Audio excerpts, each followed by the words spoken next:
봉독하겠습니다. 태초부터 있는 생명의 말씀에 관하여는 우리가 들은 바요, 눈으로 본 바요, 자세히 보고 우리의 손으로 만진 바라. 이 생명이 나타내신 바 된지라. 이 영원한 생명을 우리가 보았고 증언하여 너희에게 전하노니 이는 아버지와 함께 계시다가 우리에게 나타내신 바 된 이이시니라. 우리가 보고 들은 바를 너희에게도 전함은 너희로 우리와 사귐이 있게 하려 함이니 우리의 사귐은 아버지와 그의 아들 예수 그리스도와 더불어 누림이라. 우리가 이것을 쓰면 우리의 기쁨이 충만하게 하려 함이라. 아멘. 할렐루야. 한 주간 동안 평강하셨습니까? 오늘 하나님의 은혜와 하나님의 인도하심이 우리에게는 있습니다. 믿음의 눈으로 우리와 함께 하시고 시마다 때마다 우리를 도우시고 살피시는 우리 주님의 손길을 날마다 발견하고 그래서 감사와 찬성으로 살아가는 삶이 되시기를 주님의 이름으로 축복합니다.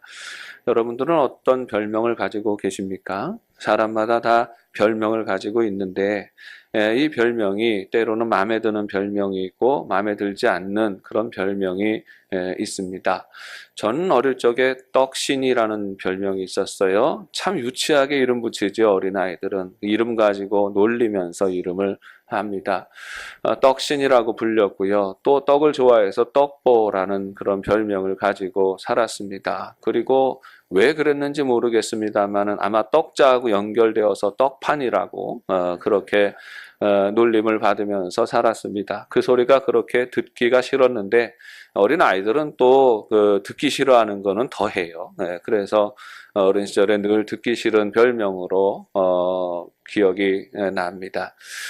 대학에 가고 군대에 갔는데 우리 군대 고참이 부임하자마자 전입하자마자 제 별명을 붙여주었습니다. 김목사라는 별명을 붙여주었어요. 두드러 맞더라도 교회는 가야 된다 해가지고 한번 그 고참들한테 이렇게 대들었다가 그때부터 김목사라고 불림을 받았는데 이 소리는 제가 듣기 좋았을까요? 안 좋았을까요? 듣기 좋았습니다. 마치 내가 믿음으로 승리한 것 같은 생각이 들고요. 아직 신학생이고 목사 한 수밖에 멀었는데도 김 목사라고 불러주니까 믿음 생활 잘하는 사람으로 인정받는 것 같아서 참 좋아했던 것 같습니다. 그렇게 별명이 이제는 진짜 제 호칭이 되었습니다. 진짜 김 목사가 되어서 살아가고 있는데 목사의 직이 참 귀하고 행복하다 늘 감사하게 생각하고 있습니다. 여러 별명이 있는데 천국의 사람이다라는 이런 별명을 가지고 있었던 분이 있습니다. 조지 피터 박사라는 분이고 이분은 대학에서 강의를 하던 분입니다. 이분이 왜 이런 별명을 가지게 되었느냐 하면은 항상 웃는 얼굴이었어요. 항상 기쁨이 넘쳐서 만나고 대하는 사람들마다 늘 싱글벙글하고 늘 소망의 이야기, 기쁨의 이야기만 전하는 삶이었기 때문입니다. 그래서 어느 학생이 그에게 물었습니다. 교수님은 어떻게 그렇게 늘 기뻐요? 어떻게 그렇게 매일매일 행복하게 살아갈 수가 있습니까? 하고 물었어요. 피터 박사가 대답합니다. 그것은 깃발과 같은 것이야. 어떤 성에 왕의 깃발이 내어 걸리면 그 성에는 왕이 있다는 뜻이 아닌가. 그리스도가 나와 함께 계시고 내가 주를 사랑하니 나는 기쁠 수밖에 없지. 나는 누구에게 잘 보이려고 웃는 거 아니야. 무슨 덕을 세우려고 웃고 사는 것도 아니야. 그냥 다만 내 안에 예수님이 계시고 내가 예수님의 사랑으로 충만해 있으니까 내 안에서 드러나는 것이 기쁨의 깃발이 아니겠는가 이렇게 대답하더라는 것입니다. 사람의 감정이라고 하는 것은 그 안에 있는 영적 존재의 표현입니다. 불안과 미움과 원망과 거짓이 늘 드러나며 살아가는 사람은 그 안에 영이 거짓의 영에 사로잡혀 있기 때문입니다. 말하는 것이나 대하는 태도나 늘 거룩과 기쁨과 정의와 선한 의지가 나타난다면 기쁨의 영이신 성령의 지배를 받고 있는 것입니다. 사람이 기뻐할 수 있는 것은 기쁨의 영이 있어야 하는 것이고 사람이 거짓되이 살아가는 것은 거짓의 영의 지배를 받기 때문이지요. 사랑하는 여러분, 우리 영도의 가족들의 심령에는 어떤 깃발이 나부끼고 있습니까? 우리 영도의 가족들의 심령에는 기쁨의 깃발, 사랑의 깃발, 그리스도의 깃발이 나부끼는 삶이 되시기를 바랍니다. 기쁨은 우리의 중심에서부터 오는 것이지요. 살아가는 가운데 채워가는 욕구의 만족이 아니에요. 무엇을 가지고 싶고 무엇을 하고 싶고, 그런데 하고 싶은 거 가지고 싶은 거 가지고 누리게 되어서 맛보고 누리는 감정을 기쁨이라고 하지 않습니다. 사람의 중심, 심령의 표현이지요. 기쁨의 영이 있으면 기쁘고 불평과 원망의 영이 있으면 불행한 것입니다. 현대사회에서는 이 개념을 이해하기가 쉽지 않습니다. 왜냐하면 현대사회가 인간을 바라보는 것은 인간은 그냥 육신 하나다라고 보는 것이지요. 전통적인 기독교 정신에는 사람은 영과 육으로 나누어진다라고 보는데, 현대사회 정신은 사람의 영을 무시합니다. 정신의 세계도 무시하고 오직 육신의 세계, 육신의 만족만이 귀하고 이것이 사람의 가치로 여기고 살아가는 시대이지요. 그렇기 때문에 현대사회를 살아가는 사람들에게 있어서 기쁨이라고 하는 것은 육신의 욕구를 채워주는, 만족할 수 있는 어떤 조건이 갖추어질 때에 기뻐할 수 있다고 보는 것입니다. 기쁨의 조건을 채워야 한다는 것이지요. 예를 들면 돈을 많이 벌면 기뻐할 수 있다라는 것이에요. 시장에서 장사하시는 분들이 하루 종일 수고하고 장사하지요. 근데 마지막 저녁 때 다 이렇게 정리하지 않습니까? 돈통에 돈이 많이 들어있어요. 그러면 기뻐하고 행복하고. 그런데 하루 종일 장사가 잘 되지 않아서 원가나 제대로 나오겠나 하는 그런 날이 있어요. 그러면 그런 날은 우울해진다라는 겁니다. 너무너무 잘 이해가 되어지는 생각이지요. 우리 자녀들이 열심히 공부해서 대학 시험을 치루었습니다. 원하는 대학에 잘 진학을 했어요. 그러면 무척 기쁘지요. 너무 행복할 것입니다. 그런데 원하는 대학에 진학하지 못해요. 그러면 불행해지는 것이지요. 결혼식장에 가면 행복해요. 장례식장에 가면 슬프고 불행한 것입니다. 기쁜 자리에 가고 기쁜 상황을 맞으면 여러 가지 내 욕구를 채워주는 여러 조건이 만족되어지면 그러면 행복할 수 있고 그러면 기뻐할 수 있다는 것입니다. 슬픈 자리, 아픈 자리, 고통의 자리에 가면 마음이 낙심되고 힘들 수밖에 없는데 이것이 당연하다 하는 것이지요. 거짓말입니다. 사람의 심령은 육신적인 조건에 따라 영향을 받지만 그것 때문에 달라지지 않습니다. 그 심령은 그 영이 어떤 영이 지배하시는지에 따라 달라지는 것입니다. 복음은 기쁜 소식이라고 합니다. 우울하고 절망 가운데 살아가던 인생에게 들려주시는 하나님의 구원의 소식입니다. 그래서 복음을 받아들이는 자에게는 기쁨을 주신다는 이 약속이 있는 것입니다. 여러분, 복음 안에 있으면 기뻐합니다. 항상 기뻐합니다. 조건과 환경과 상황에 따라 기뻐하거나 슬퍼하는 것이 아닙니다. 슬픔 중에도 기쁨을 느끼고 고난 중에도 기쁨을 느낍니다. 근심과 걱정이 가득한 상황 가운데에서도 하나님이 허락하시는 기쁨을 맛보고 누릴 수가 있는 것입니다. 그리스도인의 가장 분명한 모습은 바로 이 기쁨이 충만한 것입니다. 장례를 치르는 중에 가면 우리는 기독교 신앙의 정체인 이 기쁨의 의미가 무엇인지를 알게 됩니다. 여러분, 장례라는 것이 무엇입니까? 죽음이라는 것이 무엇이에요? 우리 인생의 가장 슬픈 경험입니다. 아픔의 자리이고 고통의 자리입니다. 그래서 수많은 사람들이 장례식을 치르는 곳을 가면 슬픔이 있습니다. 애곡하고 탄식합니다. 곡하는 소리가 끊어지지 않는 것이지요. 그런데 유난스럽게도 기독교인들은 장례를 치르는 중에 곡하지 않습니다. 기독교인들은 곡하는 대신에 노래를 하지요. 부모가 죽어도 노래를 하고 배우자가 죽어도 노래를 합니다. 이 죽음 앞에서도 노래하고 기뻐할 수 있어요. 슬픔을 승화시키는 기쁨을 가지게 되는 것입니다. 천국 소망을 노래합니다. 다시 만날 기약을 끝까지 붙들게 되는 것입니다. 어떻게 그럴 수가 있겠습니까? 우리는 이 기쁨과 노래가 연결되어진다는 사실을 알아야 합니다. 여러분, 우리말의 기쁨, 기쁘다라는 이 말은 그 어원을 찾아가 보면 깃다라는 말에서 왔습니다. 이 깃다라는 말의 깃은 노래를 의미하는 것이지요. 노래하는 마음, 노래하는 감정이 바로 이 기쁨의 정체이다라는 것이지요. 언제 노래할 수 있습니까? 소망이 있을 때 노래할 수 있습니다.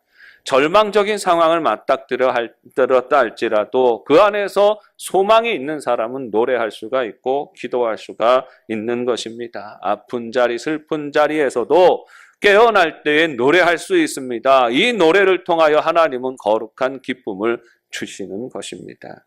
부활과 영생의 약속이 있으니 가장 극단적인 아픔과 슬픔의 자리에서도 노래할 수 있는 것입니다. 복음은 노래하는 힘이 있습니다. 오늘 말씀 중에서도 요한 사도가 말합니다. 복음 전하는 이유에 대해서 말하기를 우리의 기쁨이 충만하게 하려 함이다 했습니다. 사도 바울도 데살로니가 교회에 편지하면서 항상 기뻐하라 했습니다. 베드로도 베드로전서 1장 8절에서 말하기를 예수를 너희가 사랑함으로 말할 수 없는 즐거움으로 기뻐한다 했습니다. 여러분, 이 기쁨의 정체가 무엇이에요?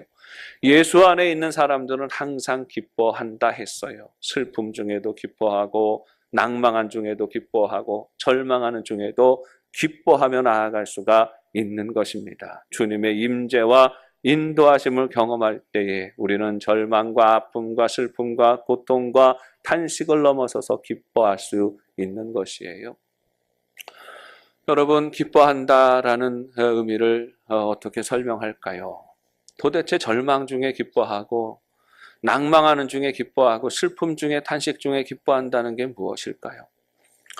여러분, 우리가 힘든 일이 생기고 인생에 큰 절망적인 상황을 맞닥뜨리게 되면 흔히들 권하는 게 기도하라라는 것이에요.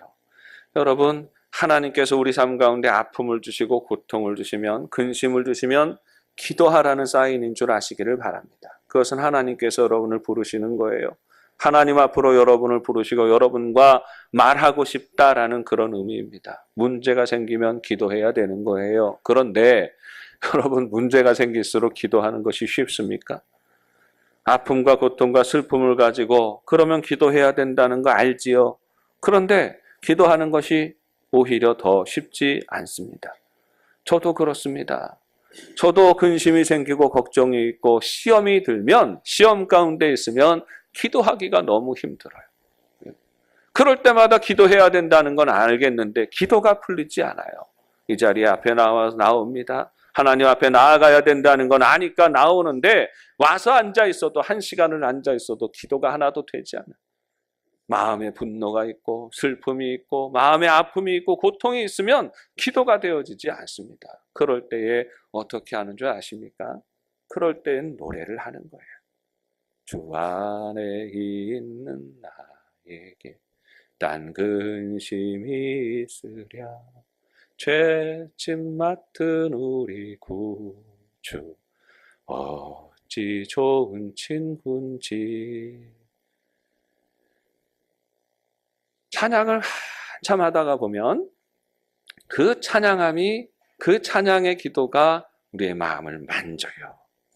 우리의 마음을 만져서 아픔과 고통과 슬픔과 탄식과 절망과 시험과 이 무거운 짐 지고 있는 삶 속에서도 오히려 기뻐할 수 있고 감사할 수 있고 찬송하며 고백할 수가 있게 되는 것입니다. 여러분, 그리스도인이 기뻐하는, 항상 기뻐함의 정체가 여기에 있는 것이에요.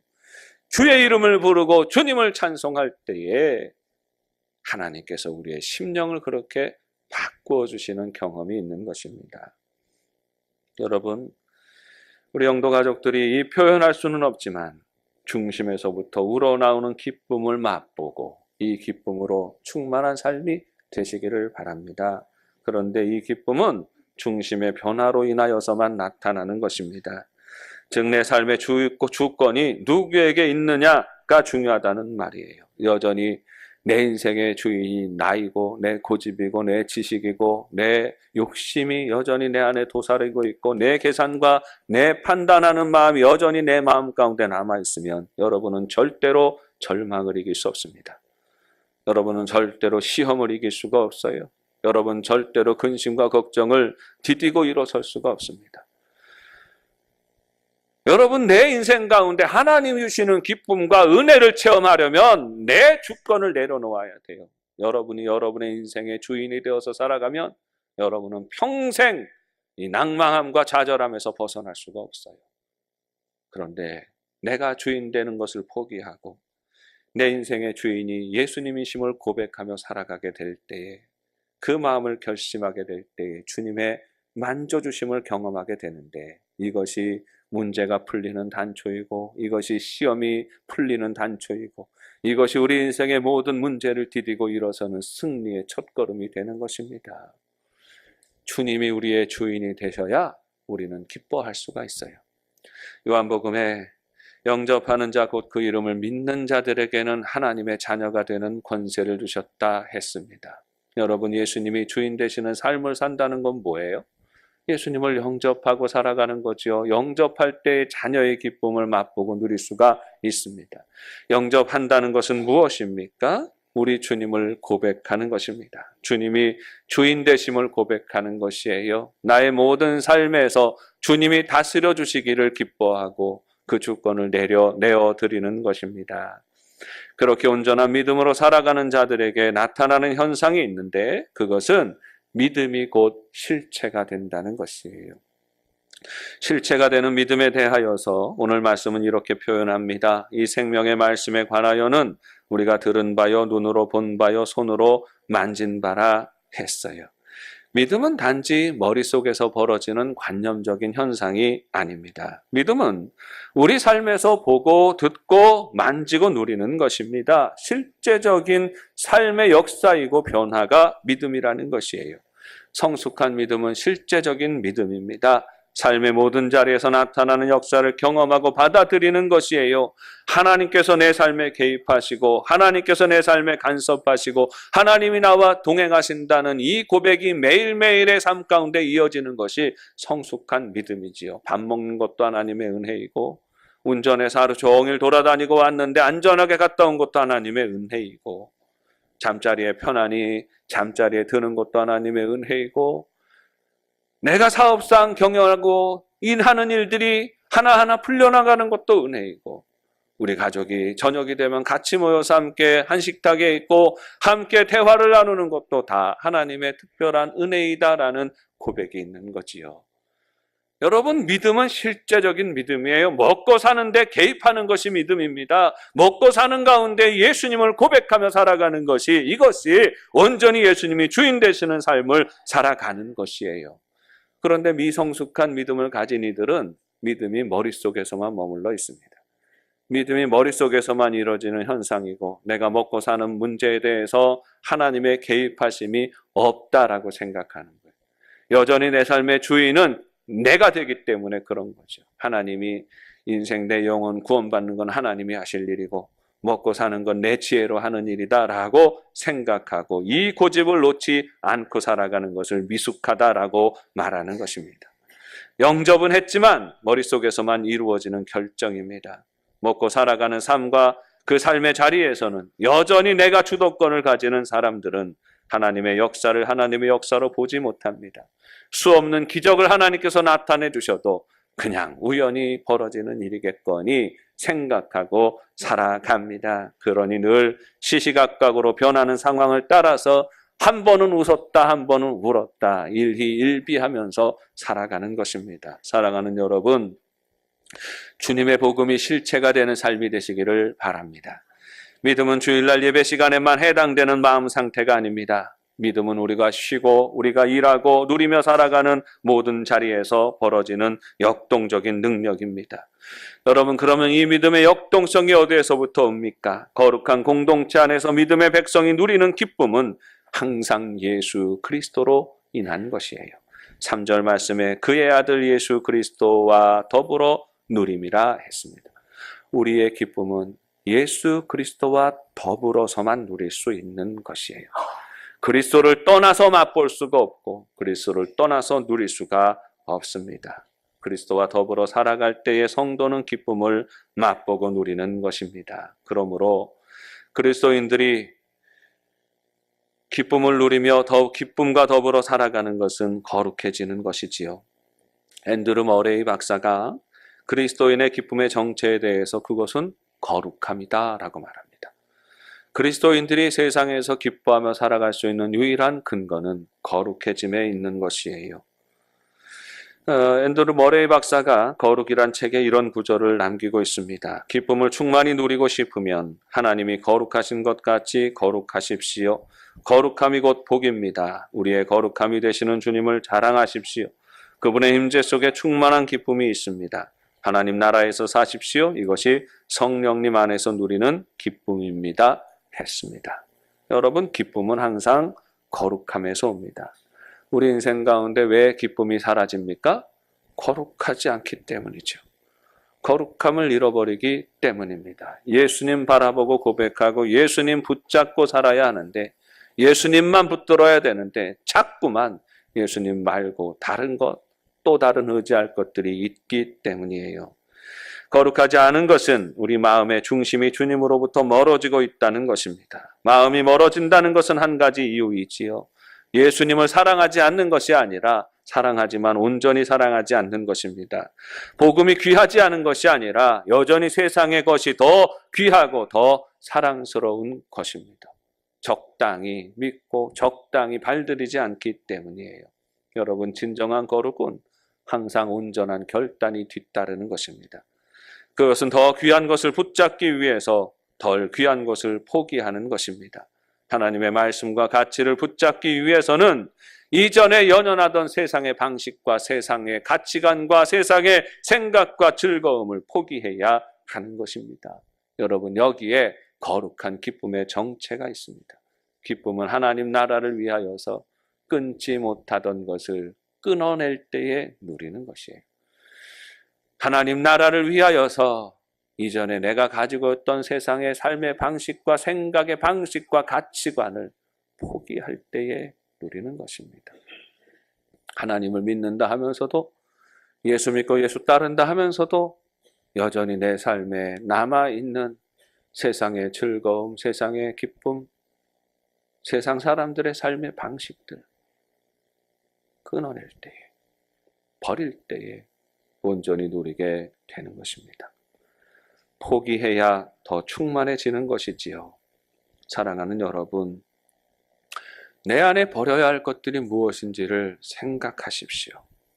내 안에 여전히 잘못된 가치관과 우선순위가 있으면 그것을 먼저 바르게 하십시오. 그래서 예수님이 가장 귀하고 예수님이 내 인생의 답이 되시고 예수님만이 내 인생의 인도자가 되시고 나는 예수님과 더불어 기뻐하며 살아가겠다고 결심하고 고백하십시오.